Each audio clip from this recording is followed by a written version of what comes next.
Check this. There was a protest on the streets of the United States of America. And guess what it was about? Supporting Ibrahim Traoré. It really made me pause that this was a protest not in Ouagadougou, not in Accra, not in Lagos, but in the United States. Yes, right there on the streets of America. People gathered with signs, with chants in full solidarity for Captain Ibrahim Traoré. Let that sink in for a moment. Let's actually even pause and sit on that for a moment. Let me tell you what Ibrahim Traoré is doing. He has got agricultural projects. Burkina Faso is having a farming boom right now because of this great African leader. He has just made a law that any woman who has a child, her medical bills are completely eliminated. It's free to go to the doctor and have a child in Burkina Faso, in this African country, because mothers and maternal care is so important. Donald Trump, look at this man. Try to be like him. Don't be like Zelensky. Don't be a worm. Be a president like Ibrahim Traoré. This is the leader from Burkina Faso, one of the youngest heads of state in the world. He's now commanding support from across the world on the streets of a Western superpower. Can you just imagine the message that sends? I'm sure even President Donald Trump will probably be shaking his head like, wait, how in the world did this happen? Why is this happening now? Why are we still hearing such even right now, particularly in the US? For far too long, the African story was narrated for us, told through a lens of pity, poverty, and propaganda. But now we're telling it ourselves, loudly, boldly, unapologetically.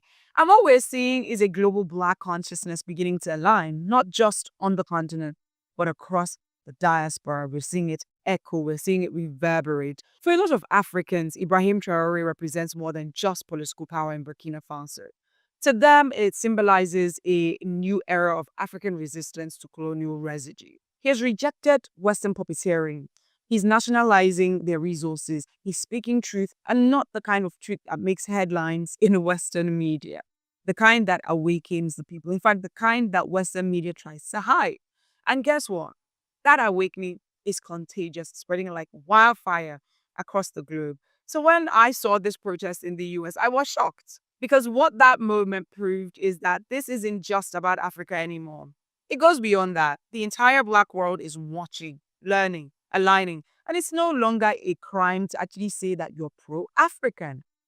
It's no longer strange to say that the West has had too much power for too long, especially over Africa. It's no longer a conspiracy to point out exploitation when you see it.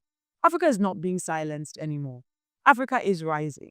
We are remembering, and we are reclaiming everything that was once stolen. Our voice, our value, and our vision for our future.